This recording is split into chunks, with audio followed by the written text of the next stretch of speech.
Welcome, everybody, to MBL Live for this special presentation of the Madden Bomber League Madden 17 Team Selection. I'm your host tonight, Sonny Weaver, alongside DK and Lip for what should be a pretty exciting night of product here on the MBL Network. Before we get started, I want to go ahead and give a special shout out to our production crew tonight, Mick Giblets, and also our owner of the month, Delvar, for helping us put together this broadcast you're about to see tonight. So, guys, the Bomber goes on the clock at 8:05. We got a couple minutes here, so let's talk a little bit past the first pick. What are you excited about tonight, DK? I'm excited about what you're going to do. I think you're going to stick with what you know, but something tells me that you want to shake it up a little bit. What about you, Lip? Yeah, we talked about it a little bit before we went on the broadcast here. There's a lot of guys who might have the opportunity to take their home team, their favorite team. I'm very interested to see how many guys go that route or how many guys go off and pick something new and exciting. I think that there could be a lot of picks that we think we know, but there's definitely some temptation out there that some guys are going to go to. So all reviewers watching that may not be familiar with the MBL and how we come up with our team selection order. There's a lot of connected franchises out there that do it in different ways. Some will do it based on contribution. Some will do it by seniority. Some will do random drafts. How MBL puts it together is through a formula based around contributions to the league, both in-game, gameplay, what you provide outside the league, and a couple different things that really set this order. So the order you see tonight may not be the best teams first or the most senior teams first, but they're going to be the people that help make MBL what it is. So Bomber, like I said, is going to go on the clock here at 8:05. So we got a couple minutes here. A lot of different things going on this year. Obviously, with the Madden ratings coming out, there were some surprises in there. I think one of the things that was really hyped up coming into the ratings release was that AFC South. I think there were some letdowns maybe based on some of those ratings. Lip, you think the ratings may have pushed back some of that hype from the AFC South? Oh, yeah, absolutely. I know that the hype around the Jags before the ratings came out was unreal. You had so many people that really wanted them. Also, the Texans. There was so much hype around that team that you thought you were going to see people go there, give up their favorite teams, and go there because the ratings were going to be so good. But it turns out that they're not as good as we thought. They're definitely good teams, but they're nowhere near what we thought. I think that's going to mix up this entire thing because people had thought that was where they're going to go, and now they're completely lost. Yeah, I think that AFC South definitely. We thought we knew a lot going in, and then we found out we didn't know nearly as much. Now, DK, there's been some talk about possibly some movement going on. Do you think we're going to see any teams possibly get selected only to maybe be traded after the fact tonight? There's always talk about movement, and I'm pretty sure there won't be any movement. When we did our team selection last year, I believe there was one switch of teams, and there was a lot more talk back then than there was now. There's a lot of good teams. Even if you're picking later on in the draft, there's still some solid team that's going to be there. There's a lot of homers here, so we'll kind of see how it goes. So while we're waiting here, make sure that you guys, you're going to hear us reference some owner statistics tonight and some different things. Make sure you check out our website, 365.maddenbomberleague.com. Also, I'd like to go ahead and throw out a shout out to our sponsor, web3ks.com. They do a lot of our graphics for us here. They are going to do the team selection graphics you see throughout the night. So make sure you guys check them out, web3ks.com. And so with that, Bomber is now officially on the clock here at 8:05. Now, for you guys that are unaware, we allow 5 minutes for each pick. So Bomber has until 8:10 at this point to get his pick in. But I'm not sure we're going to need that, are we, Lip? No, if you know anything about this league, you know that Bomber is 100% Lions through and through. They've got a good team. Even if they didn't have a good team, he would be going there, and this is definitely where he's going to be going. And with that, it took less than a minute, and so Bomber goes back to the Detroit Lions. Now, DK, Bomber's had a lot of success, obviously, since the inception of the league. 171, 50, and 3 is his career record, a 77% winning percentage, one of the best in the NBL. Obviously, he's got 3 Super Bowl titles under his belt. DK, is this progress going to continue throughout Madden 17, or is there going to be a little bit of a learning curve, obviously, with this new game? Well, I definitely know there's going to be a learning curve, but if anybody knows Bomber like I do, we all know he's going to put in the work to make sure he's on top of his game and have one of the top offensive schemes in the game. So maybe he'll get a little extra competition this year. Some big play owners might decide to join Bomber and not be afraid of him. So I guess we'll see. So what's interesting about the next pick, if you guys are watching, obviously, and paying attention, the next pick is our very own Lip. And I'm not sure how much Lip's going to be willing to share with us here. Obviously, if you guys have followed along, Lip has been a Pittsburgh Steeler for this past Madden, winning one Super Bowl as the Steelers, a division rival of my own, as I am the Cincinnati Bengals. So a lot of interesting moves here. I know Lip's toyed with the idea of leaving Pittsburgh, but I'm not sure his fanhood's going to let him do that. No, I think that I've experimented life without Ben Roethlisberger, and I found out that is not a very pleasant one. I enjoy Big Ben. I am excited about Antonio Brown coming back. He regressed. I couldn't use him as much.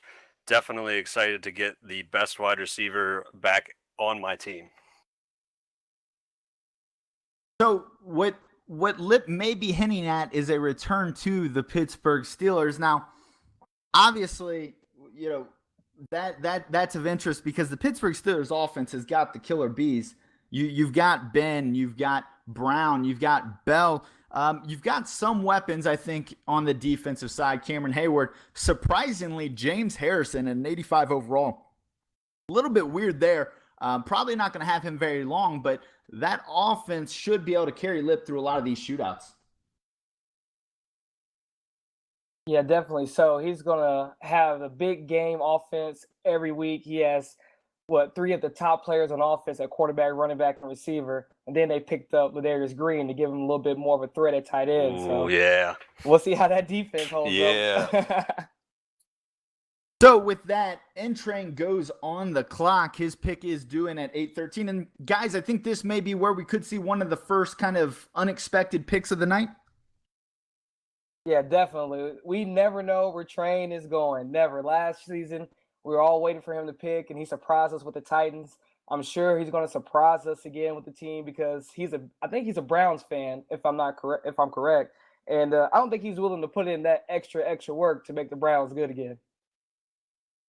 Yeah, that Browns team has got a lot to work to do, but they do have, interestingly enough, they've got some picks to help them rebuild, obviously, from the Eagles trade this past year. So it's going to be interesting to see how that goes. As we got Train here on the clock and we're waiting here, Lip, you want to take a crack at maybe some possibilities for Train?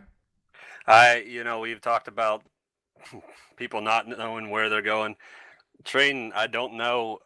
I have nothing on him, but to bring up the Browns that you talked about, the thing about the Browns is right now I think that Robert Griffin III is their quarterback, and we've seen in past years that his abilities were really good to start and then drop down and possibly even slow player development. So at quarterback, that might not be an appealing thing. So I don't think the Train will go Browns, but I think that he's going to end up going to one of the, more stacked teams. Just from some of the teams that he's listed as possibilities, I think that's where we could see him be heading. So Train milking the clock here, wondering if he's toying with a couple different ideas right now as far as where he wants to go. He's got roughly 2 or 3 minutes here left on the clock, so we're going to wait on that. And actually, just got word that the pick is in. So Train's going to go to the Green Bay Packers. Very interesting move here. Train's going to go to the NFC North, which has basically been dominated by Bomber for the last Madden whole edition. So Train goes to the North to face Bomber with the Green Bay Packers and Aaron Rodgers. What do you think about that move, DK? That's a big move. I mean, he's putting a lot of eggs in the basket. I feel like he's going to compete in the NFC North with Bomber. And it's good to see him picking early, having a whole bunch of choices to pick from, and he went with the Packers, and he went for the competition. So I commend Train. Last year, Train pulled the switcheroo on us. No one saw it coming. He went with the Tennessee Titans. He had relative success this past year. Probably not as much as he'd hoped for. but success nonetheless. What do you think about this move by Train here going with the Green Bay Packers? Well, I think the team itself is very good. Obviously, you have Aaron Rodgers, Jordy Nelson, Randall Cobb at wide receiver. That's a really good offense.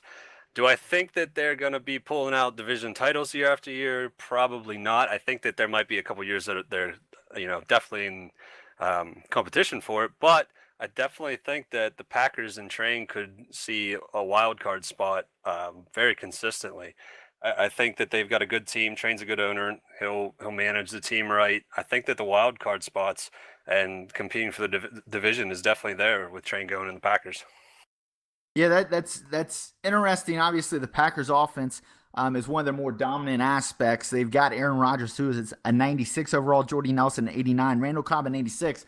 Eddie Lacy took a little bit of a step back this year. I want to say he's in the low 80s, but that offensive line is solid. They've got the weapons. Not much at a tight end. That's something I think the Train's going to want out and try to get early on in the Madden to try to give Aaron Rodgers another weapon. But that defense, I've got some questions about. Obviously, you got Clinton Dix in the back end. You've got Shields out on one side. Clay Matthews gets some pass rush.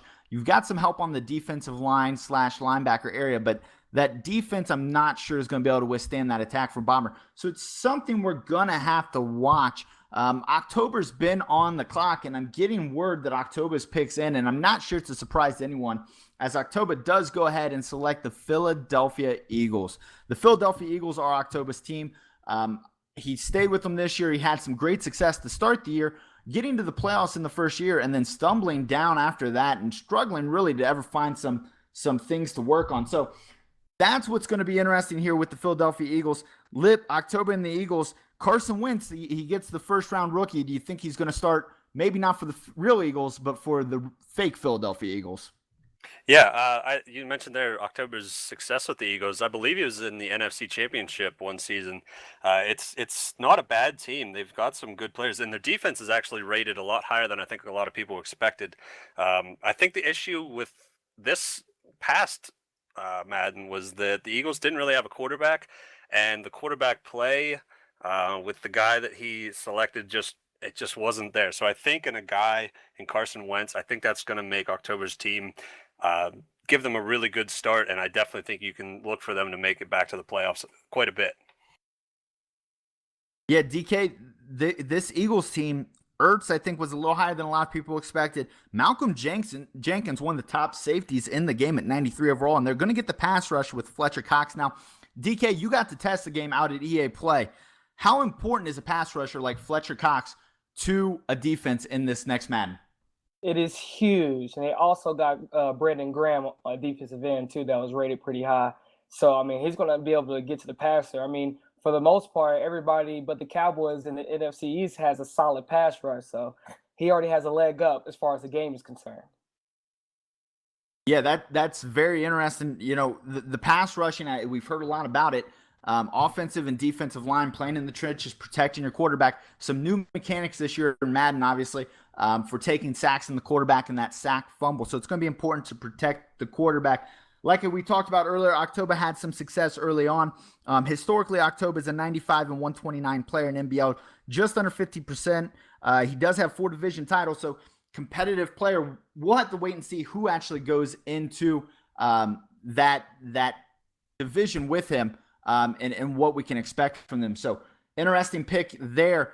Next up is myself, Sonny Weaver, and this will come as no shock to anybody. And I think Lip's sitting there on his edge because he thinks I'm going to throw him a curveball here. We've been talking about it all day.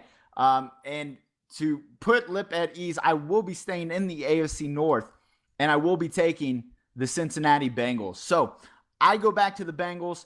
Lip, what do you think about me coming back for another year? Well, I'm glad you're staying where you're supposed to be, buddy. We joke around. We have a lot of fun.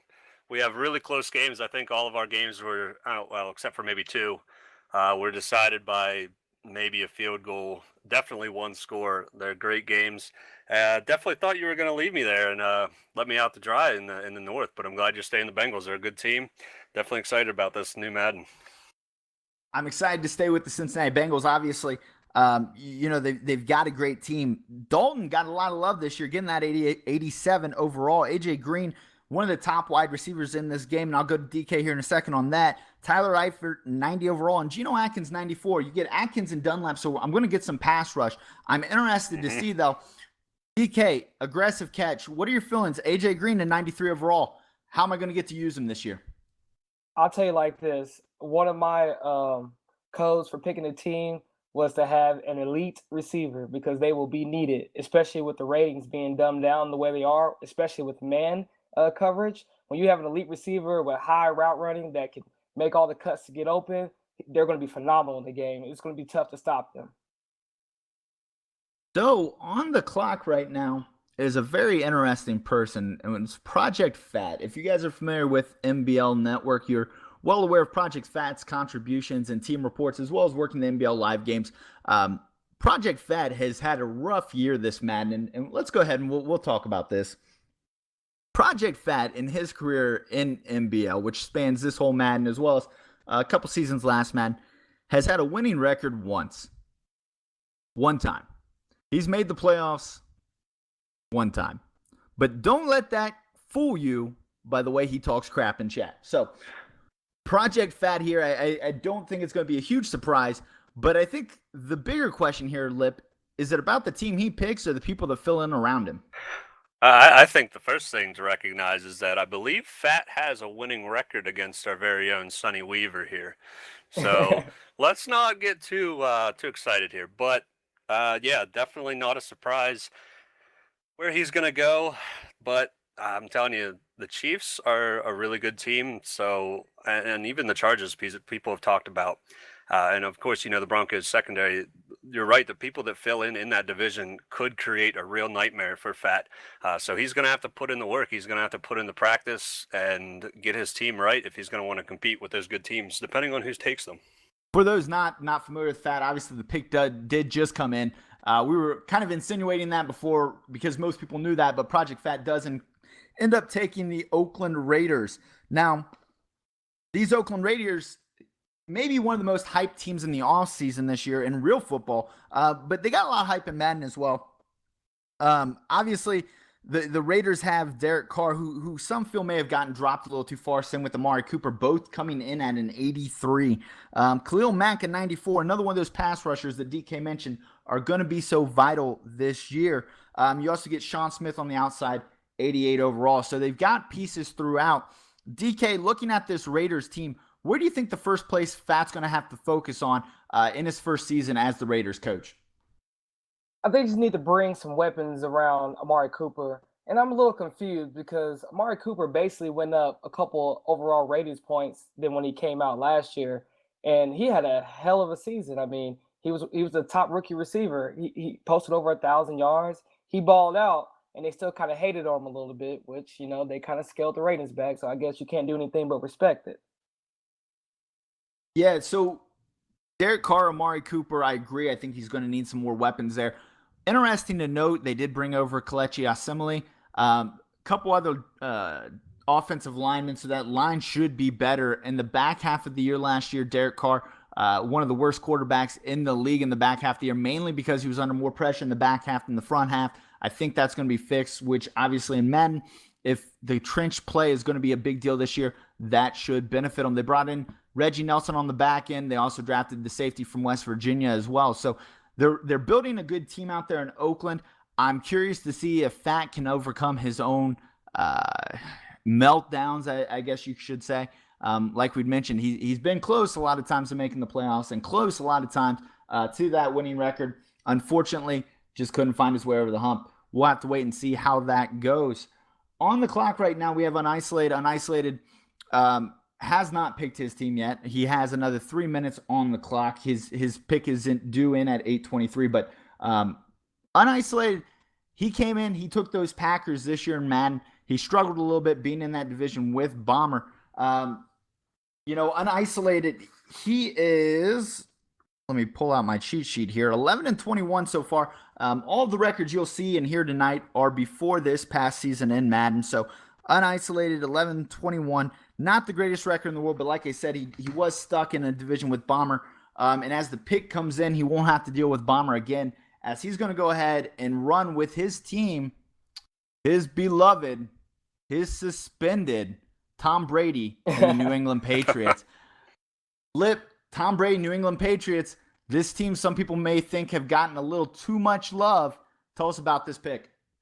Well, first off, I know that whenever I was in grid, Unisolated came in, and I know that he is a good owner. I think that with these Packers, we all know they weren't the original Packers whenever he made it into NBL, but he is a good owner. The issue with the Patriots, they've got a good defense.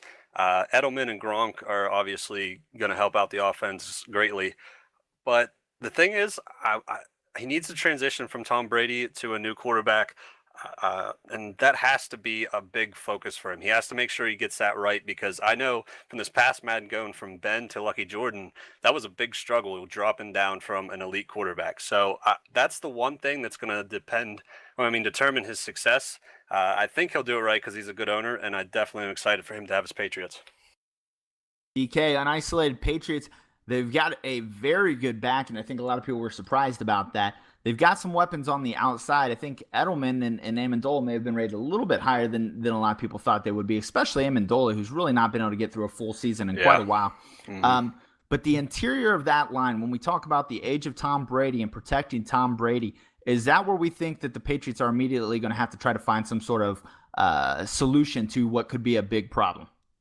They better get some offensive linemen quickly, because they're going against the Bills, the Dolphins, and the Jets, who have pass rushers, and the Patriots don't have an offensive line.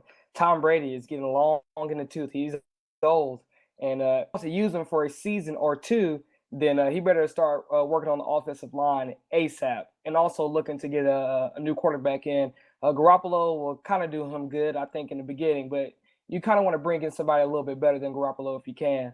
But offensive line, you better get on it quickly.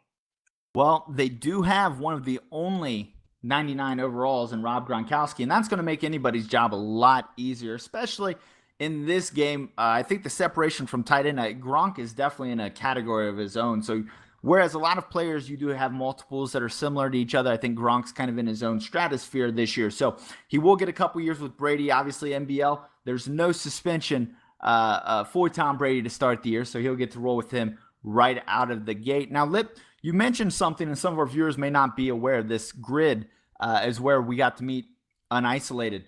Now, grid, our developmental league, if people aren't familiar with that, go ahead and describe that a little bit for them. Well, grid is where people put in applications. They want to join NBL. They go through grid. Grid is a developmental league of NBL in which we have guys who are from NBL in there as well to help these guys grow and understand the rules of NBL. It's a place that if people want to step up and help with developing NBL network content, they can prove themselves for NBL. It's really great. There's a lot of great owners in there. We can only have 32 in NBL, and Grid's a great league. If you want to sign up for NBL, go to 365.maddenbomberleague.com and fill out an application to start your journey into the NBL. Yeah, guys, you got to start from the bottom, work your way up, but it's definitely worth it. Someday you may be on here talking your pick with us on NBL Live. So the pick is in. OSU with the first maybe shocker of the night. They go with the Carolina Panthers. So OSU is going to go down to the NFC South and take the Carolina Panthers. Cam Newton, a lot of good things going on there. They had the dab this year. Will they be dabbing down in Carolina this year, Lip? Hey, I talked to him a couple times. Wasn't sure where he was going to go. I heard a couple teams, but I did not hear Panthers. This is a surprising pick. Some people had even thought maybe Browns for him, but the Panthers have a great squad.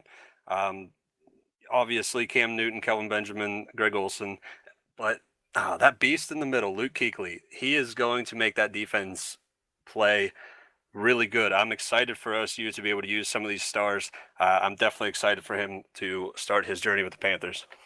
DK, Luke Kuechly, Lip was just talking about him. The guy in the middle, as we referred to him, the guy in the middle. He's a 99 overall. He's one of 4 99s. You've played the game. You've seen the new zone coverages. You've seen these guys in coverage. Luke Kuechly, is he maybe the most dangerous player in that middle area, that linebacking, between the hash marks area?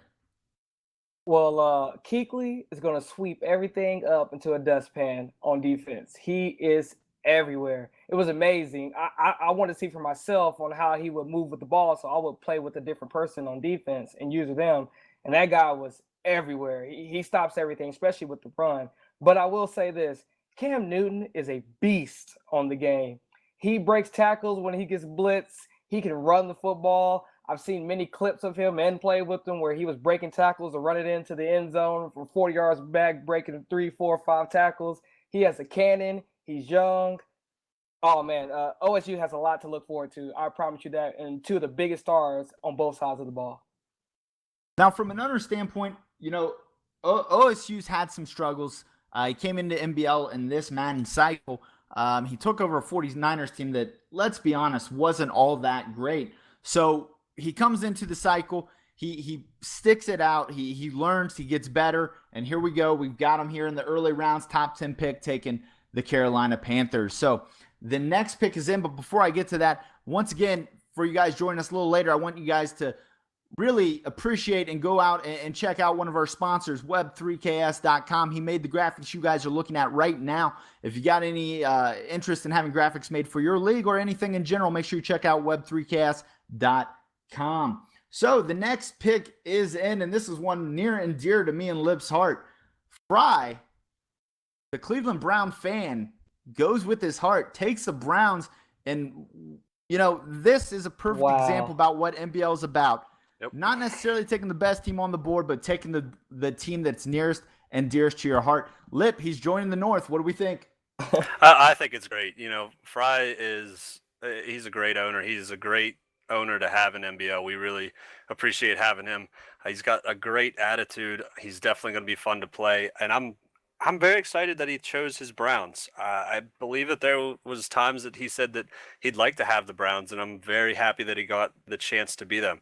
I know having the chance to be my favorite team in the Steelers, it's a different experience. Sometimes whenever you're not your favorite team, it's harder to get through those tough times, through those losing seasons, through losing a player here and there. But being your home team, it's definitely a different connection, and that's something that's special in NBL. A lot of guys get their home teams, their favorite teams, and I'm definitely excited for them. DK, they're looking at a lot of 70s and low 80s up on the screen right now. This team's got a ton of holes, but they do got RG3. Will he get a reclamation project there in Cleveland, or do you think they need to scrap that and go a different direction off the bat? Fellas, I'm shocked. I'm very shocked he took the Browns. And he struggled with the Saints. They haven't been the best team. The Browns are not one of the best teams. They have a lot of work to do, especially on defense. The cornerbacks are solid. RG3, I think you got to move on from RG3 Madden-wise. I'm hoping he has a great season, in the NFL this season, but I'm thinking you're going to have to move on from him. You got a decent offensive line. He has a few weapons at receiver, and Gordon, Coleman, and Andrew Hawkins running some of the best routes in the NFL, but I'm shocked. And Lips over there saying that he's happy he joined the league and joined the AFC North. I think Lips a little happy that he got not as much competition as it could have been. Ouch. I take that as a little bit of a slap in the face there.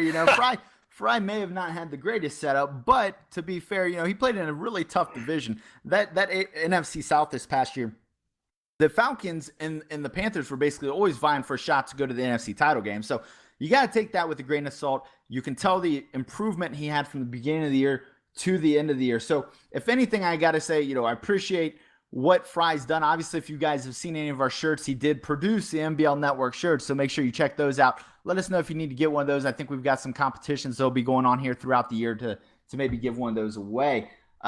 Moving on, because the next pick did come in. The next pick is going to be Bob, and I think this may be the second surprise we've had of the day. Bob, a Bears fan, is not going the Bears. Bob, a Bears fan, is going with the Arizona Cardinals. That Cardinals defense is swarming. Carson Palmer, Larry Fitzgerald, John Brown. They've got a stacked team, but they're also in a stacked division. Lip, how does this look for Bob going through Madden 17? Yeah, this one's there's gonna be a lot determined based on who goes there. You got the Seahawks, you've got the Rams loaded up. The 49ers, Depending on who takes them, they could be really good in a couple years. But as far as Bob and this team, Bob's gotten a lot better. I played with him in Grid, I think last Madden before Grid was affiliated with the NBL, and we always tried to get him into NBL, and he joined and he worked with Bomber throughout almost this whole Madden, and he's gotten a lot better. He's going to do really good things with those Cardinals for sure.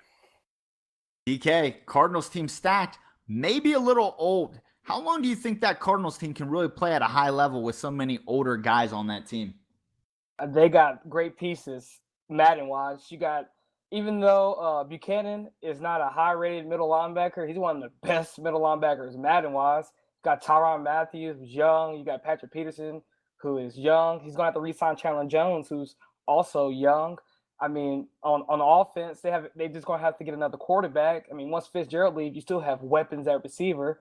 I mean, they're pretty loaded, man. That's a solid pick by Bob. I'm happy he didn't go with the Bears. I'm happy he went for a top tier team. He deserves it. Now, we're 10 picks in, and we talked about it a little bit before the draft got started. You've got the AFC South now coming into this super hyped. No one's gone there yet. You've got a couple other divisions with just one team in it, but nobody's gone to that AFC South. So what early on, before the ratings were released, we thought was going to be the one everyone flocked to. Here we are right now, pick number 11, Baxley, whose pick does run out at 8:35. We're waiting for the first AFC South team. Lip, is this crazy, or is this just a realization that they're just young teams that are going to need some time to build? Yeah, I definitely think that we thought this entire division, other than the Colts, would be gone at this point. If not, we thought maybe Baxley might take up the last of the Jags, Texans, Titans. We didn't think the Colts would go, obviously, but we definitely thought that those teams would be gone early, and it just hasn't happened yet. I think that people see just a lot of youth all around and maybe some holes that they don't want to work with, and that's why these teams are falling. And they definitely are falling. Now, on the other end, the AFC North sitting here, we've only got one hole left, Lip. That I'm curious to see who's going to fill in. DK, what so far in the top 10 picks has been your biggest surprise? Definitely Fry going to the Browns. He had an opportunity to get some elite teams, and he decided to stay at home, which you got to respect. You totally got to respect the fact that he wants to stay home. Lip always tells me there's nothing like playing with your home team and winning with your home team. And Lip was able to win a Super Bowl for Madden 16 with his team that he helped build and create. The defense, he already had a stacked offense, so it has to be a wonderful feeling to win with your team. So, the pick is in, and this one is interesting. So Baxley, for the third year in a row, goes back to the Denver Broncos. So Love it. What he said he would not do up until recently was go back to the Denver Broncos, and here we are, pick number 11. I love it. Baxley back to the Broncos. He's won a Super Bowl there. Lip, Baxley and the Broncos. Is it just a match made in heaven or what? I guess so. I mean, he joked about it earlier. He was like, I might as well become a fan, and I guess so. Three Maddens here working with the Broncos. Yeah, you might as well. You've been there a long time. We talked about it. They've got a loaded secondary. Their corners, their safeties, they're really good. The thing is, we've heard the D-line is going to be important for this upcoming Madden, we think. And there's not a whole lot at D-line, but we've seen, obviously, we talked about Baxley going to the Super Bowl, winning one. He'll be fine. That team has got good pieces, especially wide receiver. I think he'll be fine. It's just funny to see him go back to the Broncos. Well, maybe not D-line, but you do have pass rushing specialist, 99 overall, Von Miller. So you do have some pass rush coming. Chris Harris, we mentioned, 93 overalls on one side, Aqib Talib on the other, and Bradley Roby in the slot, an 83 overall. Is pretty good. He's young. He's going to be able to step in there down the right line. You still got Warden Stewart. You've got a very good secondary there. I think the biggest challenge for those Broncos, and I hope Baxley understands that, is there is nothing, and I mean nothing, on that offensive line. Besides the line, DK, quarterback's another issue that could be of interest. That quarterback position, you've obviously got the rookie Paxton Lynch, Sanchez, and then the kid out of Northwestern. Any ideas there? Do you just go ahead and say, screw it, we're going with Paxton Lynch year one behind that very bad offensive line? You got to go with Lynch. You draft him in the first round. He has some real good attributes you can work with. He got a cannon. He can move around the pocket a little bit. With the way that the game is now, where your development doesn't really matter. It kind of goes by how you play. So if he finds a way to play well with Paxton Lynch and maybe get him Rookie of the Year, he can up his development real quickly and make him into a beast. So I guess we just have to wait and see. Now, you mentioned the dynamic development, which is obviously going to be a factor in that. If you play with young guys and you really try to work with them, you're going to get a chance to improve those guys as the development can improve or go down as the players move. Also, what's interesting is with the new game planning, you can actually pick guys to focus on during that. So even if Lynch maybe rides the bench, you can still get some good XP in Lynch as he goes through. So we just got done talking to DK, and we're going to talk to DK again here in a second as his pick is in here. DK at the 12th pick overall goes with the Dallas Cowboys. Jerry Jones would be proud of you, DK. Now, Dallas Cowboys, they're known for their line. Ezekiel Elliott, one of the top rookies this year coming out. That defense, though, leaves a lot to be desired. Obviously, the guys won't be suspended in our league, but there's still a lot of holes on that defense. Yeah, it's kind of a similar situation with the Steelers. There's a lot on offense, but it's pretty empty on the defensive side of the ball. But, we know DK's a good owner. We know he's going to find good guys to fill in on that defense, and that defense is going to be built up in the next couple of years. Definitely another team or another owner picking their favorite team. Definitely glad to see that, but he's going to run all over people with this line and Ezekiel Elliott for sure. Good point you bring up there. Now, DK, we talked about this. You got to touch the game at EA Play. You got to play plenty of time on it. Does the new running mechanic, did that have anything to do with your selection, obviously behind the best offensive line in the game and with a young running back in Ezekiel Elliott? First of all, I'm so ecstatic right now. You should see the smile on my face.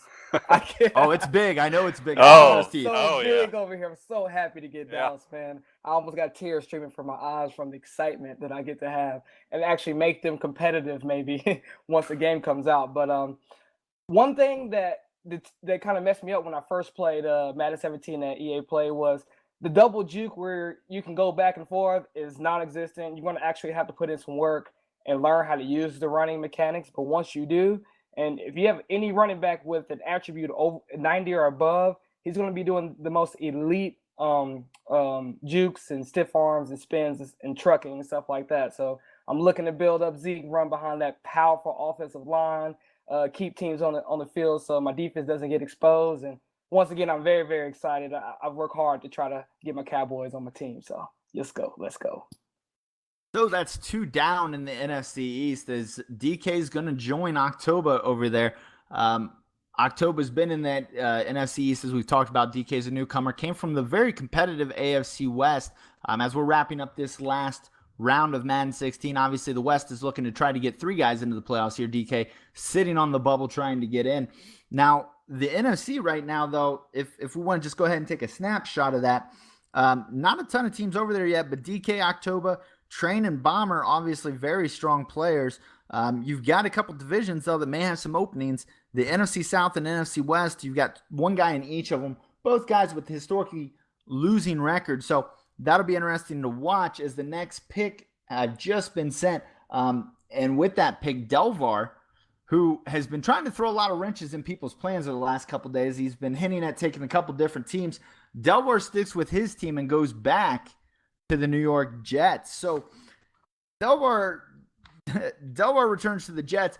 Delvar has the longest streak currently active of not making the playoffs in the NBL. We'll just let that sink in for a second. And so he goes back to his team, the New York Jets. He's going to get Brandon Marshall. He's going to get Eric Decker. He's going to get Muhammad Wilkerson. He's going to get Darrell Rivas, but he also gets Ryan Fitzpatrick. He also gets a lot of holes across there, especially in the front seven. After you get past that, the linebacking core, no one really knows what's going on there. So, Lip, Delvar is going to go join unisolated in the AFC East. What do you think about that move? Well, another situation where you get to be your favorite team. He was the Jets this past Madden. It's fun. But you say Ryan Fitzpatrick, and you're forgetting all about Christian Hackenberg there. He's a great quarterback. I want Delvar to make sure he gives them a look there in training camp before the season starts. But he's got obviously Brandon Marshall, who thinks he's as good as AB for some reason. And Eric Decker is rated pretty high, so he's going to have weapons to throw to. It's not a bad team. Your homerism shows, or has no bounds, I should say, as Christian Hackenberg is a 66 and not worth a roster spot currently. So come on. That's interesting. Now, Lip, you mentioned Eric Decker being rated high. That 87, that's 5 points higher, I believe, than your boy Martavius Bryant. So interesting what they did there. I wonder if they take awareness into account for the fact that Bryant, not the most aware person in the world. He's an avocado. He's got no awareness. So, DK, this division, you've got two guys with historic losing records, but you still got two decent teams there in the Bills and the Dolphins. Do we think someone's going to make a move into that division soon, maybe to think that they're going to steal a division title there? I'm loving the way this team selection is shaping up. We got a lot of solid players towards the back end of the draft, and there's a lot of openings left. It's crazy how much the AFC South was talked about. I mean, people were salivating at the mouth to see who they're going to get out the AFC South, and there are no teams taken in the AFC South. That is crazy. But I do got a feeling that the Jags will be taken soon. They got a lot of talent and a lot of youth, but it's just crazy. No AFC South team. Like, I can't believe it. Yeah, that AFC South, that it's a little bit of a shocker. I think you've got Gibbs here at 14. You've got Playa at 15. Doughboy at 16. I gotta feel like one of them's going here soon. If one does happen to fall all the way down to 17, you're definitely going to see the Jags or possibly the Texans come off the board there to Justin at 17. But right now, Lip, I'm not real sure what's going on. In fact, wait a second. I do know what's going on as the pick comes in from Gibbs, and he does take the Jaguars. So what we've been talking about so far is the AFC South really not getting anything, but Gibbs brings them off the board at pick number 14. So the Jacksonville Jaguars, we talked about it so far throughout this process, not really what we expected. They didn't have the 90 overalls like we were expecting there, but what they did get was Blake Bortles in 82, Allen Robinson in 88, Hearns in 85, and Malik Jackson in 86. Hearns and Robinson, young group, they're going to be successful for years to come. Blake Bortles, you can build around. Lip, what turned people off to this team? I think that they were just overhyped. I don't think they're that bad. I just think that people thought they were going to be a lot better. They've got some guys that were not rated as high as we thought, and I think that's it. I don't think they're a bad team, but I just think they're rated a little lower than people expected.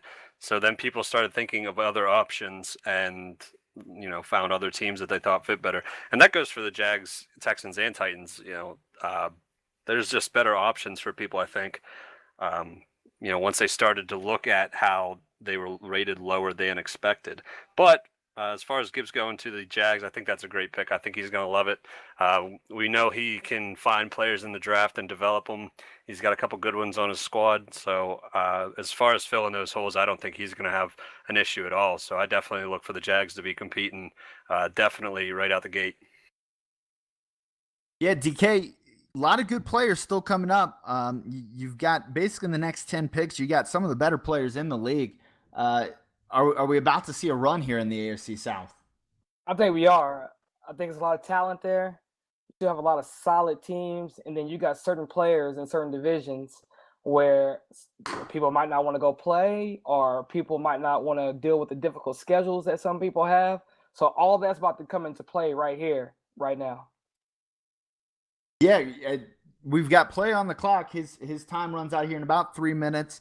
Like I said, that Jaguars team, they've got some good talent. They've got Jalen Ramsey, Miles Jack, a lot of good young guys on that team to build around.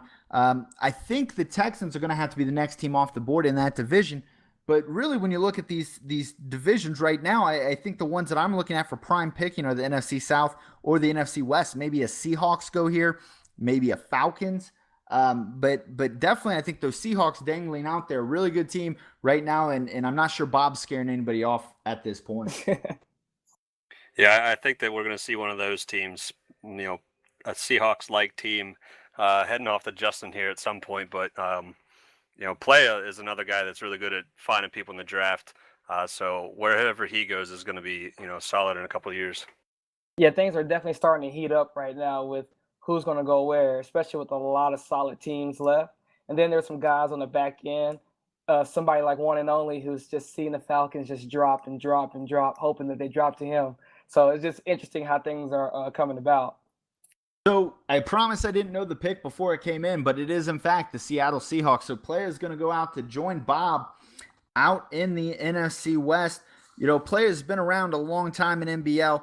Another one of those guys, he's about a 33% win rate, but been here a long time, and he's gotten a lot better as the years go on. He built a Cardinals team that kind of got broken down early on, but he built that up to a very high-rated team, and he was always a dangerous player to play. So now we've got the Seattle Seahawks, we've got the Legion of Boom, Russell Wilson, Jimmy Graham, got a lot of weapons out there. In fact, Lip, not to turn that dagger in you anymore here, but I'm pretty sure they got a certain wide receiver out there that also was rated higher than Martavis Bryant.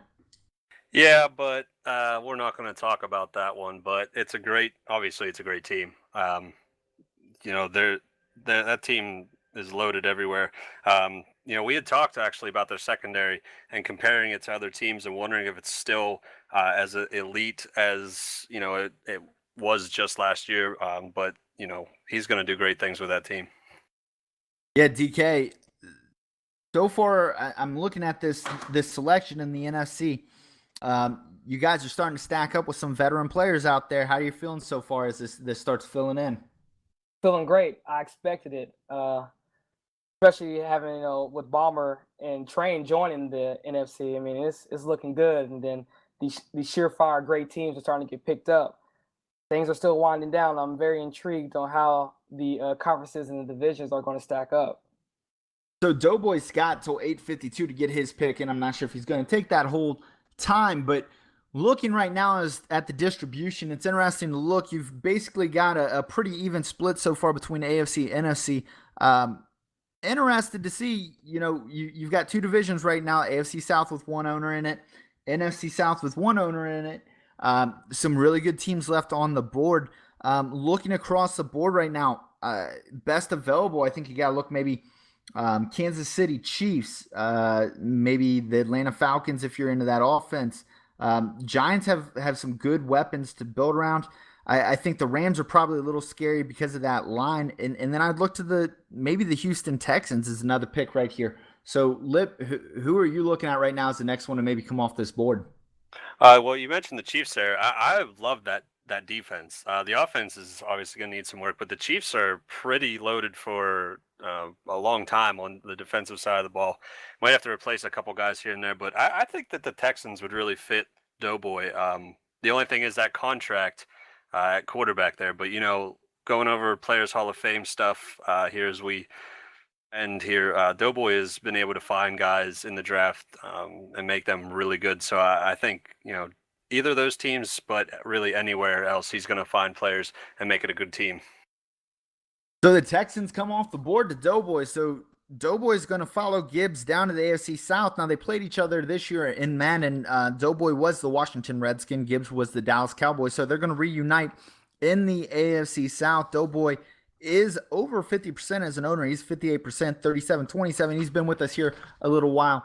In NBL, this Texans team, I think the glaring elephant in the room is Brock Osweiler. I said this a few weeks ago, but he's a 77 overall, making $80 million. Basically, give him $1 million an attribute point. Can you really be successful paying a quarterback that low rated that much money, DK? I mean, that's just the way the cookie crumbles, I suppose. He's kind of like a better version of Paxton Lynch, in my opinion. I mean, he has very good arm strength, and he has weapons on that team. I think Doughboy mainly picked this team because this boy Braxton Miller, who I see get a lot of playing time with him. Then you got Will Fuller, high speed. You got DeAndre Hopkins, high speed, high aggressive catch. I mean, he has weapons. And then you got Lamar Miller, running back. He catches the ball at the backfield. So, I mean, it should be no reason why Osweiler can't get the ball out to his weapons or anything like that. So Lip, I went ahead and put out a scatter chart showing OVR versus age distribution. And I think something may have come to light there as far as the Texans are concerned. I'm not sure the Texans are as young as what a lot of people had thought originally compared to maybe a Jaguars team. Do you think that may have had something to do with the fall there, or is it mainly that Brock Osweiler effect? Yeah, I think it's the Brock Osweiler thing. I don't think a lot of people are very interested in using him, and I think with him connected to that contract, you're going to have to make a tough decision. You're either going to have to ride with it, or you're going to have to take the penalty, or you're going to have to sit him on the bench making all that money. It's a tough call, and I think that's what really drove guys away, because I think people would love to have J.J. Watt and some of the younger guys that are on that team and some of the good guys that are on that team, but I just think that quarterback contract is something that really drove people away. I mean, I don't think that the Texans can get much worse at quarterback than they were last year anyway. So it's an upgrade definitely from last year. Yeah, but they're going to be stuck with that contract for quite a while. That contract's going to hurt, and that's going to be something we have to watch. Like Lip said, you're going to have to make a decision relatively early in that process of what you want to do. Is it Brock Osweiler? What are you doing with it? You got to find out when maybe some of that guaranteed money starts falling off, and figure out a game plan going forward. So we are on pick 17 right now, which means we're at the halfway point here. I want to remind everybody to go ahead, click subscribe, comment, follow us here on YouTube. We put out a lot of good content here in NBL. NBL Live, Team Reports, DK's Take, NBL Tonight, and obviously the Four Verts podcast. So a lot of good content, as well as we will be live broadcasting games throughout the year. And also when EA Access starts, we will be live streaming games here on the NBL network. So make sure you subscribe to that. Also make sure you go follow us on Twitter at Bomber League, at NBL Network. A lot of good stuff going on, guys. Also want to take this chance to thank our sponsor once again. If you see those graphics and you're liking those graphics, that thanks goes out to our man, All Business, at web3ks.com. Make sure you check him out for all your affordable graphics needs. Right now, pick number 17, Justin's on the clock. Justin, the pick just comes in as I say that. Justin pulls off a little bit of a stunner. Not sure I saw this one coming. And I think this may have been a case where he saw an opportunity in a division with a chance to win. So Justin is going to go out to the AFC East, and he's going to take the Buffalo Bills, taking over Rex Ryan's crew out there. Going to challenge Delvar and Unisolated for that division crown right away. Lip, your take on the Buffalo Bills? I think that the Bills are a very good team. If you look at the defense, their secondary has a lot of guys that I think will play a very long time. Their D-line, they might not play a long time, but I think that the whole D-line is going to play good for, probably half, before they start falling off. The only thing is the linebackers. Two of them are young. Not sure who's going to play the other outside linebacker spot. On offense, Tyler Taylor is actually rated pretty high. But the only thing is you only really have one receiver to throw to.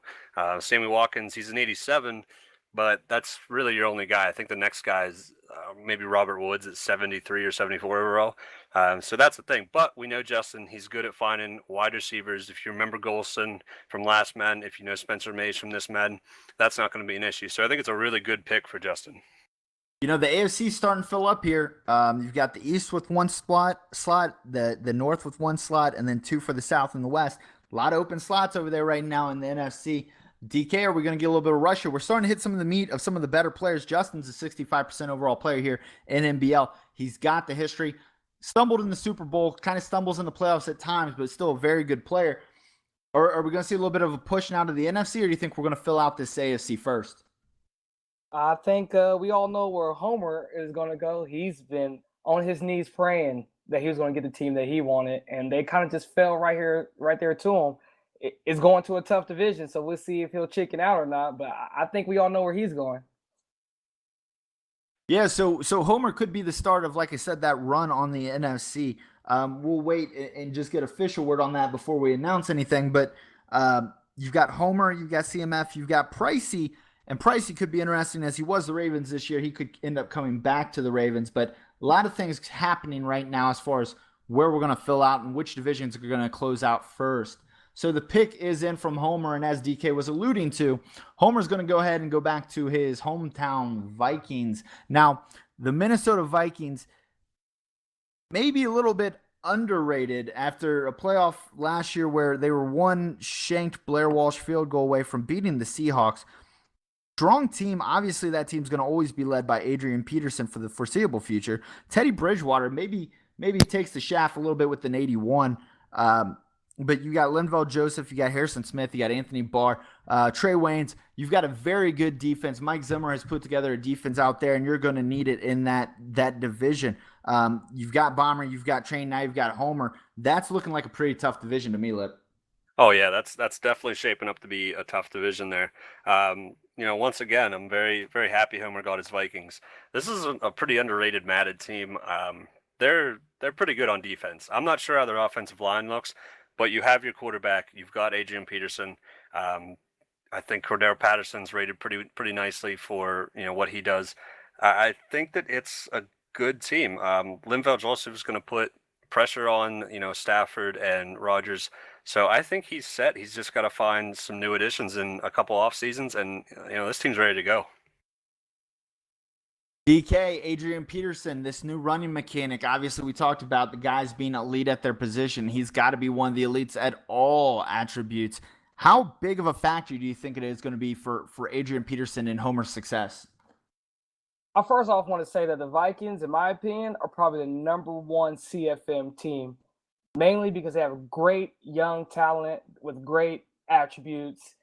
They're loaded, man. They're loaded at running back with AP. Then you got McKinney coming in after him.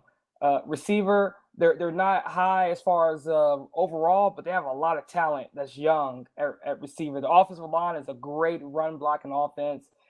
The defensive line, you got Everson Griffin, you got Sharif Floyd, you got Linval Joseph, as Lip was saying. Linebackers are all fast, over 85 speed. Secondary is great. I mean, and they're all young. They're just loaded. They're gonna compete for years to come because you don't have to do as much to make them better. If Homer does a good job of developing the talent that he already has, it's not going to be an issue. And Adrian Peterson is going to run all over everybody because he's great, and the offensive line is a great run blocking line. So he looks good to go. Yeah, you mentioned the young guys in the receiving core, Laquan Treadwell, Stephon Diggs. They've got some good young pieces there that they're going to develop over time. My concerns probably range on this team more around, Bridgewater with the new dynamic development. Obviously, he's going to go as far as Homer can take him. But obviously, I still got some concerns in some of his attributes, ratings. We've got about 2-3 more minutes here before CMF. I'm thinking I'm going to get his pick. But this NFC North division, closing out, you've got the Bears, and I think the Bears may be that team that people get stuck with. You've got one shot maybe at pick number 23 for Draco to take them. If they fall past Draco, the Bears could end up falling all the way down to Prince. And if that happens, you've got a stacked division. So it'll be interesting to watch this kind of work throughout the process. A lot of divisions filling up. You've got 3 divisions with only one spot left in them. But still, you look out to the NFC South, and I don't know if it's an indication of the teams in that division or what, but still nothing. We actually just got a pick in, and it's going to be the first closeout division of Madden 17 for this NBL draft. The pick is in from CMF at pick number 19, and it's the Baltimore Ravens, Lip. That one's a little bit of a shocker to me. Well, I had actually heard that was a team he was interested in, and this is another guy who came into Grid from another league, worked his way up into NBL. He does a lot of work with graphic design and stuff. Does some really nice stuff. He's actually going to be doing this stuff for Players Hall of Fame, so keep your eyes peeled for that. The Ravens, I'm not sure how Flacco's going to play. he's got a big contract. Steve Smith, though, is rated very good, and they just signed Eric Weddle in the offseason. So their defense might have a window. If you can get the offense going in a good direction, the defense might be able to pull out a couple good seasons. But he's going to have to rebuild. But he's done some good things with the Bucs this Madden, so I'm definitely excited to welcome him to the North. DK, that team's got a short window. They're old. That defense, their top three guys, Steve Smith, Terrell Suggs, Eric Weddle, they're all on the back half of their careers. Is CMF crazy or crazy like a fox? He's crazy. They're old, man. He must wants to build his own team because they got maybe a 2-year window, and then you got that Flacco money, getting paid $16-18 million. I mean, they don't have many holes now, but after the second, third season, the holes are going to be gigantic, and he's going to have to put in a lot of work. So if I were him, I'll be trying to stack draft picks for the next couple years as much as I can, so that way he can kind of rebuild the team in his own image. Yeah, a little surprise there. Chiefs are on the board. I think the Chiefs are a really good team that's really underrated. You've got a Giants team on the board that maybe they're scared of you, DK. I'm not sure. And then you've got a sneaky Chargers team even that we've heard a lot of good things about coming into the draft, and yet no one's really sniffing them. So surprised that he would come into the AFC North and take over a team that's a little bit older. But, maybe he's looking for the challenge, obviously.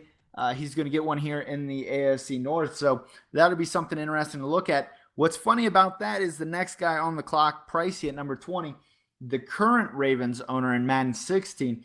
There were some rumblings that he would come back to the division. So I'm not sure if that just threw a wrench in his plan or what's going on there. And we'll have to find that out here in the next couple minutes. But we're welcoming CMF into the division, and that's going to be a lot of fun. Looking at the landscape right now, NFC South, 3 slots open. If you had to take a team in there right now, Lip, who would you take? Oh, well, I mean, that's easy right now. The Falcons, you get Julio Jones. Matt Ryan, I hear, is good. So that's definitely the team. The Saints, you got Drew Brees. That team, I don't know. I just don't know which direction they're going to go. The Bucs have some interesting pieces, especially on defense. They have a good young quarterback, but I think you can't deny that Julio Jones and the Falcons would be where you go if you're going to that division right now.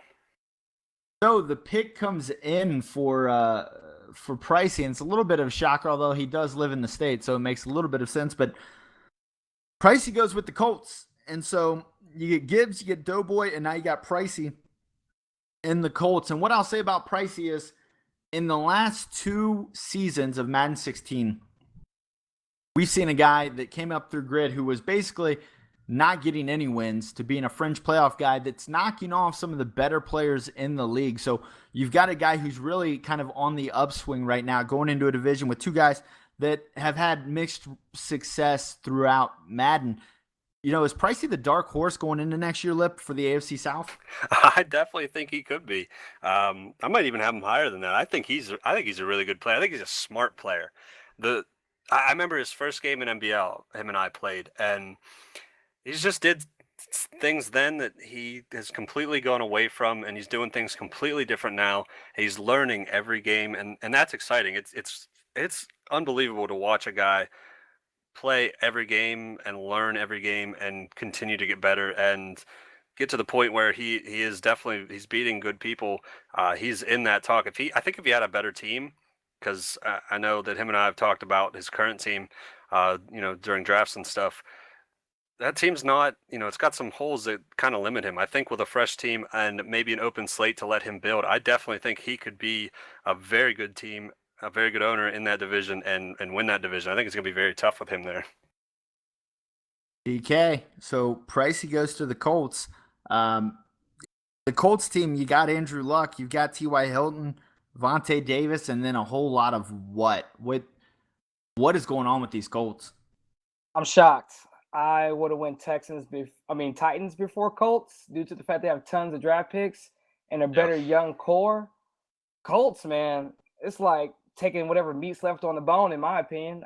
I had them in one of my top 3 teams not to take in the CFM. So we'll see how it goes. Pricey is a good player, and he's come up, and he's going to compete in this division with these guys with the Colts. Andrew Luck's there. You got him, and you can grow with a quarterback. They drafted a lot of offensive linemen, but their front seven is, I'm sorry, but they're dumpster juice, man. They suck. They really do. They're not good at all. And then they're old. The linebackers are all 30 plus. So, I mean, I don't know. He's got a lot of work ahead of him, basically. But he got some good receiving core. He got Luck, and then he got the shutdown corner. So, hey, more power to Pricey. I can see the headlines tomorrow. Dumpster juice. So the next pick is in, and this one's going to be a good one. Jay Moon leaving the Patriots from Madden 16, heading out west, and he's going to take the Rams. Now, no longer the St. Louis Rams, but now the LA Rams. So Jay Moon goes out west and takes the Rams, and you get the first overall pick, Jared Goff, Todd Gurley, Aaron Donald, Robert Quinn. You got that defensive line that's going to get the pressure. You lose Janoris Jenkins out to New York. Some questions, though, and Lip, I'll let you comment on this. What's your take on that Rams offensive line? Oh, yeah. Greg Robinson, he needs to go day one. I mean, he literally has zero awareness. He definitely has to go. But the best thing about the Rams team, Aaron Donald and Robert Quinn, they are going to be nightmares for the other teams in that division. Aaron Donald is he's a monster. And I think if you took one of those other teams, you're going to have to make sure your offensive line is right away, because he's going to be wrecking everything. And then you got Robert Quinn. The Rams are a very good team as far as building and also having a lot of stars. So I love the Rams for Jay Moon. Hey, speaking of Todd Gurley, DK, out at EA Play, you got the picture of Gurley holding the NBL Network shirt out there. You got to meet the guy. What's your take on Todd Gurley this year? I actually was cracking on Todd Gurley a little bit because he looked a little underweight, and it was June. He didn't look too big to me. I was like, "How you out there breaking tackles the way you be breaking tackles?" He goes, "It's the summer, bro. Don't worry about it. I'll be ready once the season starts." but anywho, I look at it like this: Barry Sanders didn't have an offensive line. He found a way to rush for over 1,000 yards basically every season. Todd Gurley is a beast, especially in the game. He's a beast. He has very high attributes with everything. I don't see how he wasn't a top 5 running back in front of Lamar Miller, but that's a discussion for another day. Jay Moon is a solid owner. He's going to make the Rams good, and he's in a division that's winnable if we're going to buy just stats off of what we have from Madden 16 and from the beginning. So, solid pick from Jay Moon. Yep, and that sets up the next pick, another person getting to go to his hometown team. Mike's going to go ahead and head on down to South Beach, takes his talents down there to be the Miami Dolphins. So that's going to close out the AFC East. You've got Unisolated as the Patriots, Justin as the Bills, Delvar as the Jets, and now Mike as the Dolphins. A pretty competitive division now, I would say. Mike was the Texans this past season in NBL for Madden 16. Had a pretty good go of it. It started coming along around the back end, making some playoff appearances. Started off rough. Another testament to really developing and coming along. That defense of Miami, though, you got Ndamukong Suh and Rashad Jones. Got some decent players. That offense, though, Ryan Tannehill, that may be a struggle early on. What's your take on these Dolphins, as well as just the division as a whole, Lip? Well, I think when you got Suh there, that's going to help out your defense a lot. The big question is definitely Ryan Tannehill. He doesn't really have weapons. He's got a couple guys that are, in that middle range where you don't know which way they can go. But Ryan Tannehill and his play is going to be the big question there. As far as Cuba as an owner, that's another one. The guy comes in and he doesn't, win a whole lot. And each season you just see wins going up and up and up, playoff appearances. The guy knows how to take a team that doesn't have a whole lot and put them in a winning position. As far as the division goes, that's a great division. I think there's a lot of guys there that are similar in talent. They all have their different styles as far as team building. I think that's going to be a very interesting division moving forward. Very interesting division, and I think it's one that's up for grabs, and that's always what's exciting is if you get in a division that's not dominated by one person, got a lot of options to go with. So good luck to Mike out there in the AFC East. Now, DK, we're starting to get down to the wire here. We're on pick number 23. Not a lot left. Draco aside, because we may know where he's going, what's your best available on the board? I cannot believe that y'all gonna let one and only get the Falcons again after what he's did in this Madden. Y'all just gonna let him have him. When I played the game after Cam Newton, in my opinion, Julio Jones is the best player on the game.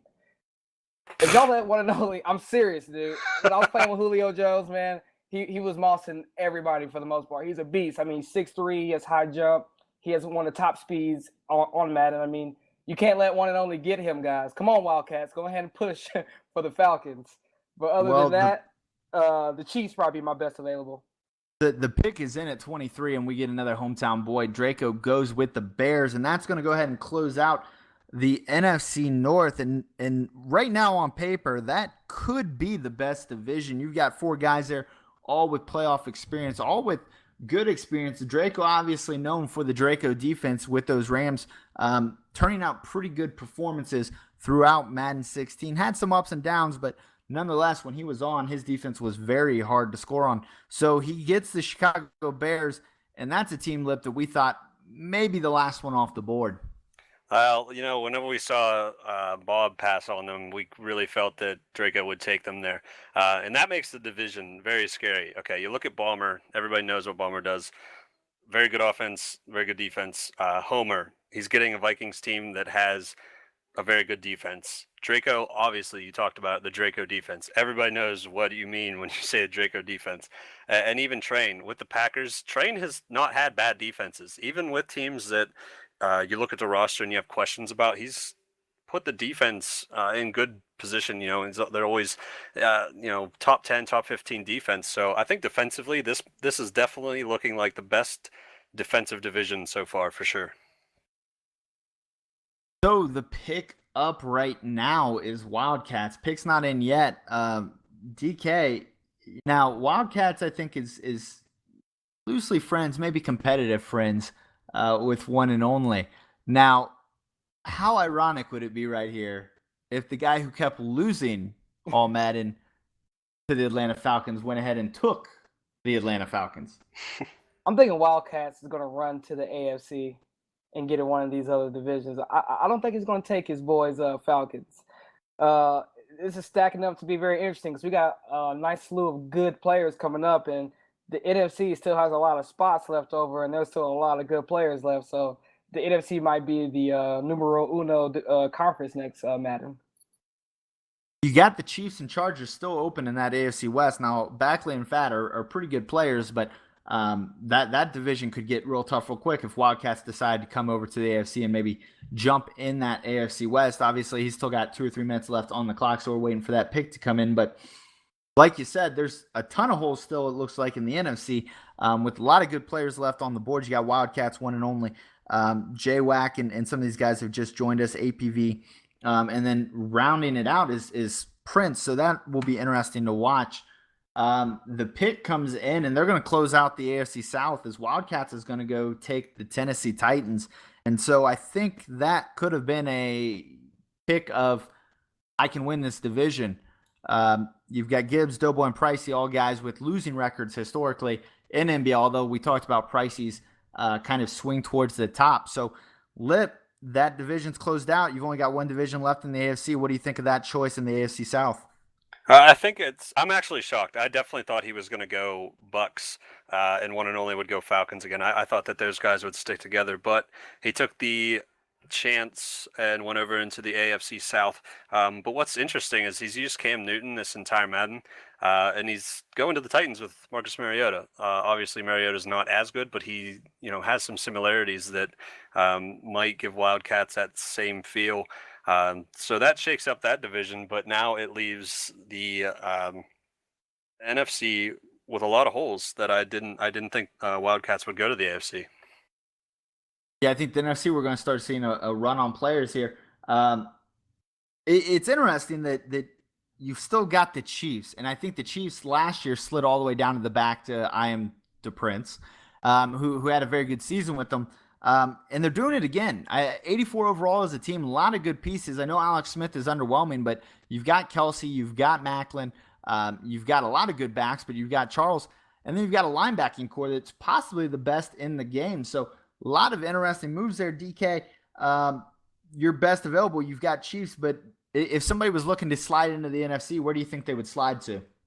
Well, more than likely, I really think that the Giants are one of the most underrated teams on here. Their receiving core is really good with Cruz and Beckham, and then they brought in Sterling Shepard. And their cornerback crew, between them and the Broncos, they're the only team that have cornerbacks with 80 above man and zone. Like, they're going to be shutting people down. It's getting really interesting because there's still some solid teams left and some solid owners left. So Dominique Rodgers-Cromartie, Janoris Jenkins, and Eli Apple, they just signed Leon Hall. They've got a good secondary out there in New York, and you're in a division with Des Bryant, obviously, but from a wide receiver standpoint, not a ton outside of your own Odell Beckham Jr., Sterling Shepard maybe, who's another good piece to build around. So surprised the Giants still remain on the board, and that may change here soon, although one and only is on the clock. A diehard Falcons fan, not sure if he's going to be able to step away from them, and that's what we're going to have to find out here as the clock continues to tick. Interesting, though, nobody's really pushed the limit on the clock, and I wonder if that has to do with a lot of guys ended up getting their team being the team that they're most emotionally attached to from outside of the NBL. Is that maybe the thought you have on that, Lip? Yeah, as I see all these picks, a lot of guys that I had talked to had said they were interested in this team. That team ended up falling to them, and they went there. That's good. That's great to see. People, and I definitely think that has a big impact on how much time you take. Not a lot of guys have been put in positions where they're deciding between a couple teams because their number one team was there, and I think that's a very good thing. I think that's going to give us a very good year coming up. So the pick is in, and one's going to head back down to the NFC South, take over the Atlanta Falcons once again. So he's won some Super Bowls down in Atlanta, wants to bring them back to hot Atlanta. So, DK, you mentioned Julio Jones on that team as one of the best players you played with. Devontae Freeman, they got a good cornerback in Desmond Trufant, and Matt Ryan. So Matty Ice down to an 84 this year. People talk about the Dalton line, if you're above or below Dalton, if you're a good or bad quarterback. Matt Ryan way below the Dalton line this year. What are your thoughts on Matt Ryan and these Atlanta Falcons? Well, first off, I want to just say this is the beauty of the Madden Bomber League. You're able to do a team selection and still have quality teams left at the end. So it doesn't really matter what spot you're in unless you're the last pick and you don't have a choice. But like, teams are going to fall. You just got to be patient and kind of see what happens. With that being said, the Falcons were my number 2 team. If I couldn't get Dallas, I was going to go with the Falcons. They're just well put together. I mean, they look like they have a lot of holes, but they brought in Levitri and Mack on the offensive line to add with Matthews. So the offensive line is solid. The receiving core, you got Julio Jones. Sanu is going to be, decent, but you got Julio Jones. You got the front Devontae Freeman running back. You have a slew of linebackers out there. Then you got the rookie safety from Florida with 93 hit power with solid speed. And they're pretty loaded. I mean, they kind of going undercover, and one and only got lucky, and they slid to them. So on the clock here at number 26 is Jaywack, a new member to NBL, just came over from Grid. You may have heard him on the Lockdown podcast there with the Grid. We're now putting out NBL network contact for our development league Grid. Jaywack has since moved up to NBL, and he's going to start putting out some content here soon, probably around the time Madden 17 rolls around. He's on the clock here at number 26, a little bit of a wild card here. Not sure many of us know a ton about him. No, he's a Browns fan. Obviously, they're off the board already, so we won't be doing that. Lip, looking over the whole league, you've got 2 spots left in the AFC. You've got quite a few out in the NFC. Maybe this is my bias showing through, but I feel like, that they're pretty even right now. But if I was looking to try to maybe slide into one, I maybe, crazy enough, consider the 49ers here. But I'll go ahead and interrupt that with Jaywack takes the best team off the board. He goes with the Kansas City Chiefs. So let's reverse course on that a little bit, Lip. Chiefs out there now. You got Jaywack, you got Baxley, you got Fat. Jaywack had a couple games in NBL where he was pretty good. He's fighting for a playoff spot now. That AFC West division's looking pretty good right now. Oh yeah, definitely. The Chiefs were my number two team. I think that up front on the D line they were all good. Their linebackers were very good. You'd have to replace two guys, Tom Bali and Derek Johnson, but I think for the first couple of years they'll play very good. The secondary, they're not developed right now, but they all can be turned into good guys. Marcus Peters, Phillips Gaines, Marcus Cooper was down. Not quite sure, but I think you can take Steven Nelson and another guy Russell and make them into a really good secondary, and they're all under 26 years old. Or I'm sorry, they're all under 20. They're 25 and under. So I think that could be a very good secondary, of course, with Eric Berry in the back end. That's a great team. I can't believe that they fell this far. I'm shocked, but I think that Jaywack's going to do really good things with them. It's going to be tough with Baxley and Fat out there, but definitely a good team. DK, from your time with the game, Alex Smith, not known for having a cannon, more of a dink and dunk type passer. What are maybe the effects of throw power this year on trying to push that ball downfield, and what maybe some limitations with these new defenses may Jaywack experience if he tries to push it downfield? The zones play so well now, especially if you're playing with a solid defense. So throwing power is so important because you have to fit balls into tight holes like in the NFL.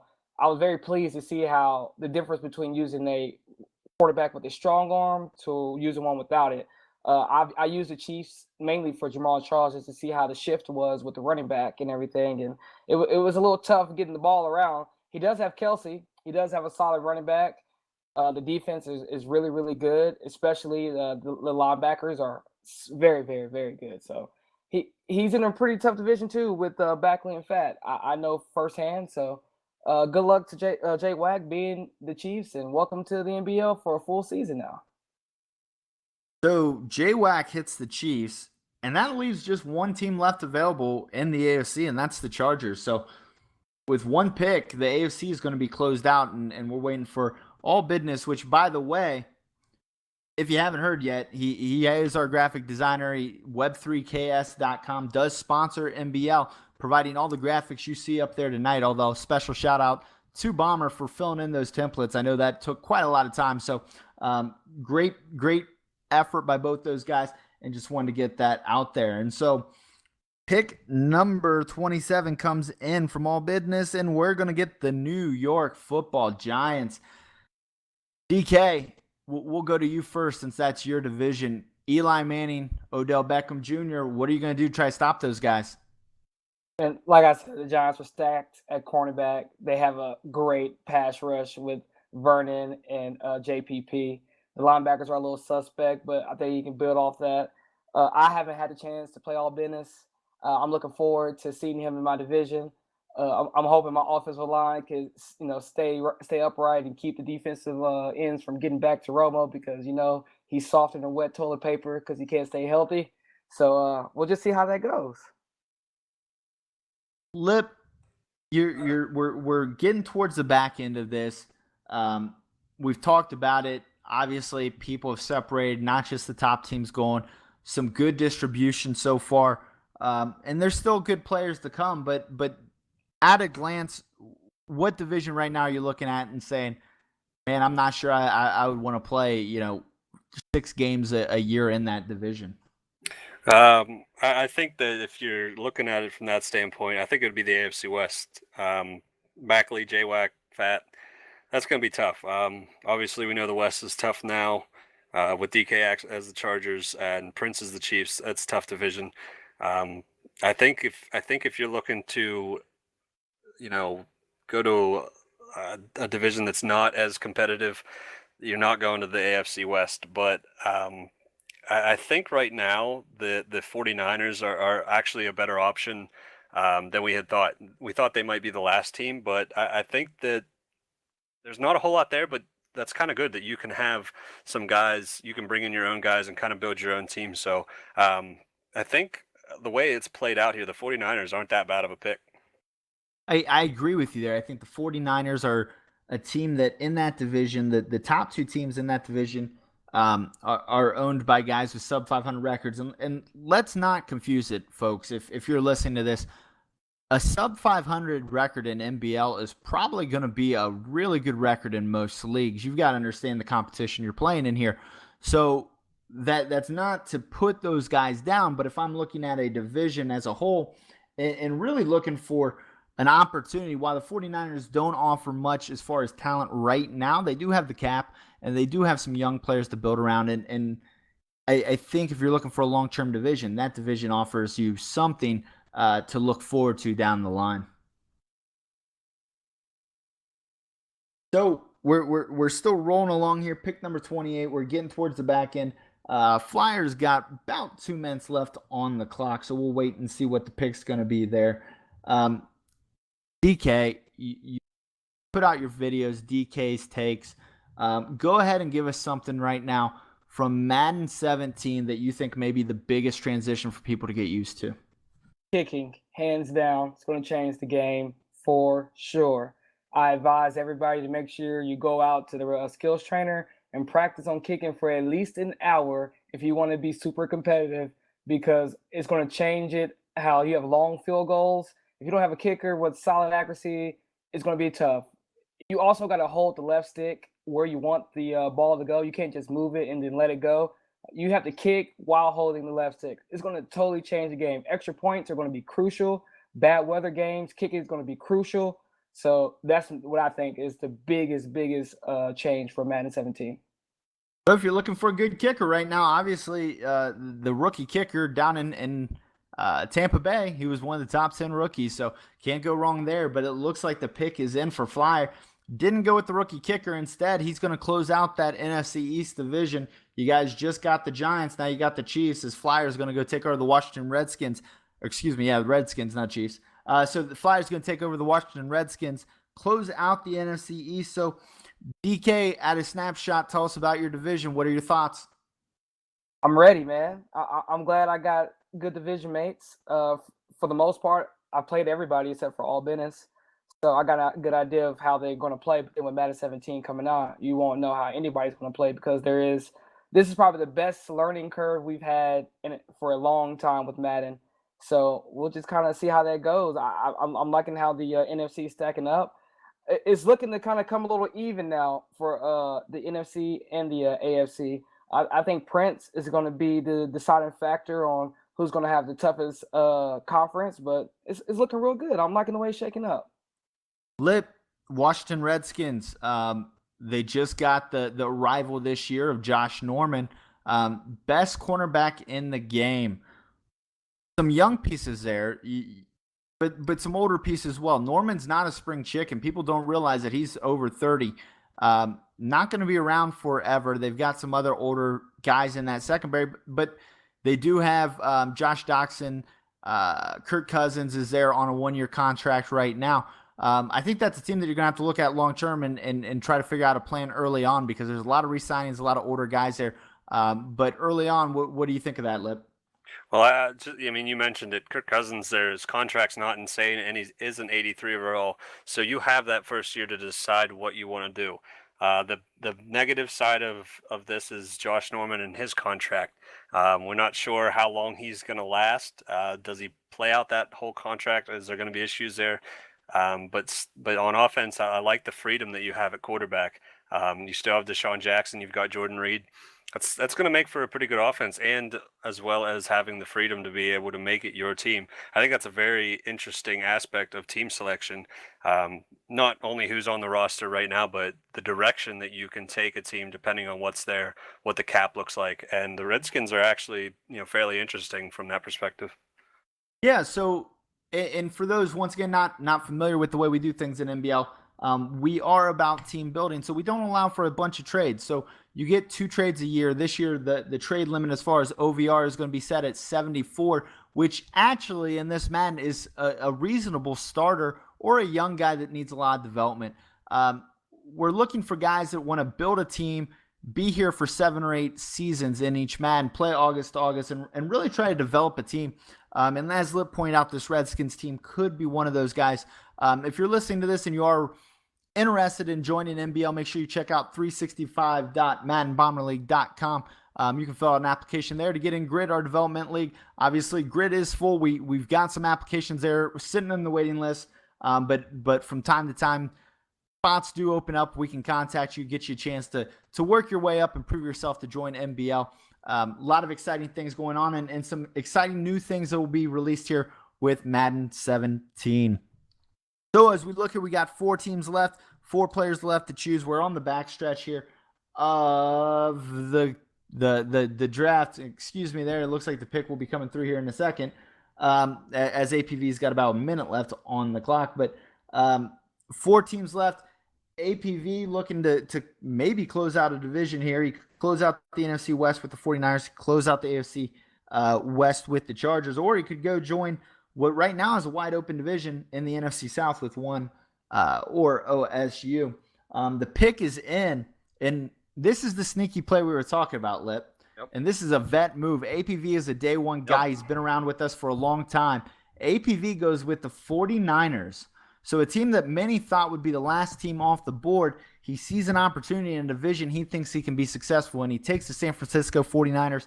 Going to go out there, probably fire Chip Kelly, and see what he can do with the San Francisco 49ers. Lip, we talked about it. Is this a vet move or is it a vet move?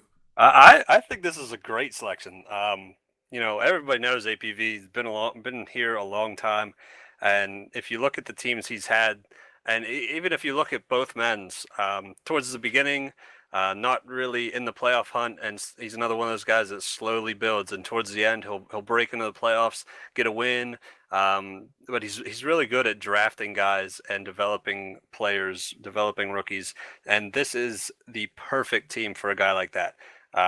We talked about it. There's not a whole lot there, but that's great for a guy like APV who's going to stick it out for a very long time, slowly build, and be very patient. And I definitely think that he could break through into the playoffs with this 49ers team in a couple seasons, and I'm excited for that.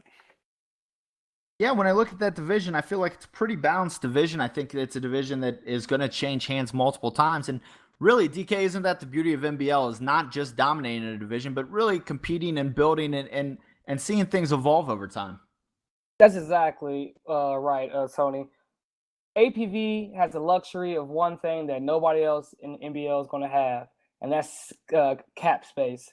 I think the Niners have like $48 million in cap space, so he's going to be able to kind of do whatever he wants in free agency and re-signing guys that he wants to stay on his team. I mean, you can't beat cap space, and then he's going to be able to compete in a division. It's pretty wide open for the most part in that division, so he has a shot to compete with the 49ers. I mean, they're not as bad as people try to say that they are, in my opinion. Oh, they're pretty bad. I look at that team and I cringe. You got wide receivers that aren't very good. You've got not much going on at tight end, not much going on in the secondary, a little bit in the front seven. Still a little bit left on the offensive line, but you've got the whole Gabbert, Kaepernick debacle. I mean, let's just look here at what's up on their screen. Carlos Hyde's an 81, Navarro Bowman's an 88, and then you got Aaron Lynch, 83, and Ian Williams. So that's a team that is lacking talent, but it can be taken as an opportunity to build your own something out there.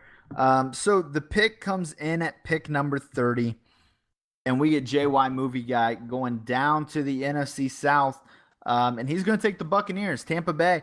Tampa Bay's got some young talent. They've got some holes, obviously, but Gerald McCoy, Jameis Winston, Mike Evans, Austin Safarian Jenkins, they've got some legit talent down there. Lip, why'd the Bucs fall so far?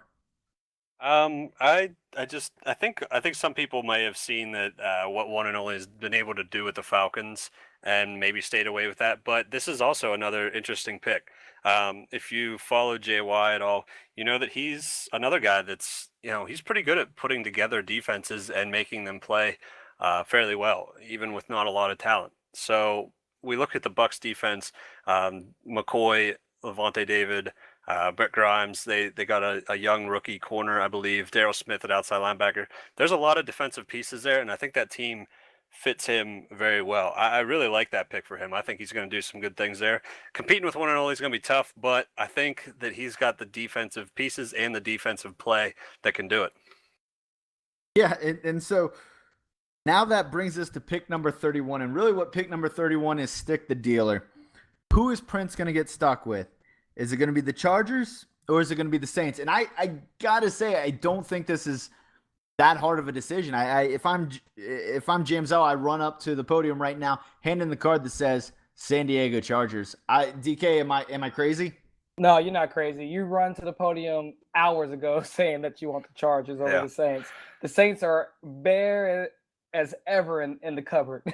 They don't have much at all. And then you got Drew Brees on a contract year with no backup quarterback, and he's going to want millions upon millions of dollars. Oh, gosh. And there's cornerbacks just horrible.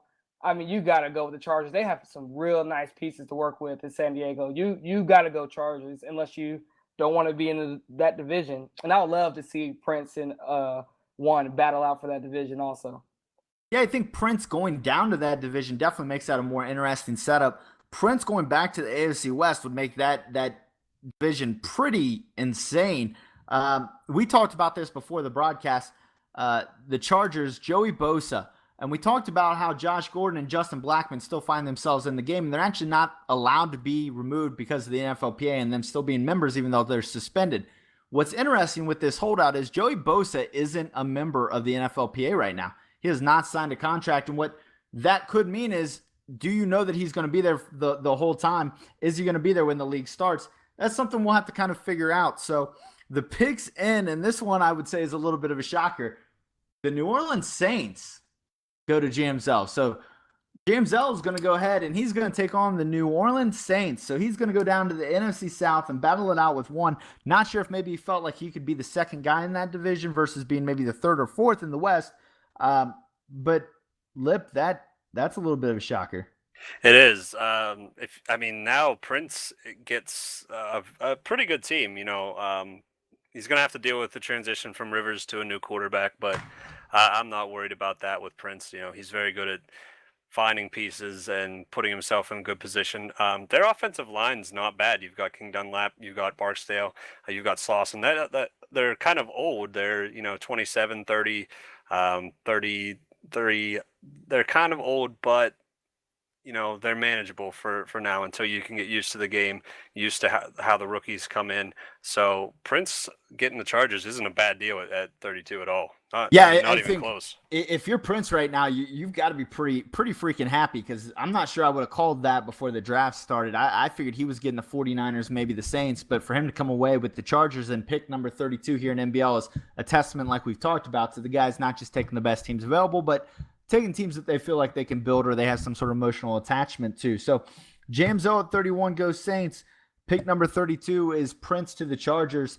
I know my takeaway, but DK, what is your knee-jerk first reaction looking at these team selections? What are you taking away from this draft? Best division, the AFC, the West, and I know Fat has to be pulling his hair out right now. Having another dominant division. Oh my gosh. Having to face Prince and Baxley again after you just did it for Madden 16. You got to do it for Madden 17. I know he was hoping it wouldn't be as tough, but he's kind of lucky also because he has a really good team in the Raiders. They made a lot of pickups and good draft picks, so he has a solid team. So he should be able to compete. And in the NFC, the North, Bomber is not going to have an undefeated it's not going to lose one game for the whole Madden 17 in his division. The NFC North is going to be a tough division to win, but I know he's going to put in the work and be super competitive. So we'll just got to see what happens from here on out. I'm very excited for Madden 17. Everybody is going to enjoy the game. I can't wait for everybody in NBL to be able to get their hands on the game on the 18th and get the great feeling that I've had to experience. And thank everybody for tuning in to the live team selection. We're doing big things over here in NBL. So I'm going to have to correct you there on one thing. Bomber did not finish undefeated. No, I said he lost one game. I changed it up at the end to. But I do want to. I want to give out a shout out to Bob the Bears for pulling off what many thought would not happen. So that's got to be the upset of the year in NBL for Madden 16. Now, Lip, I'm going to throw it over to you. Not necessarily division related here, but what was the biggest shocker from a team selection standpoint you think for the draft?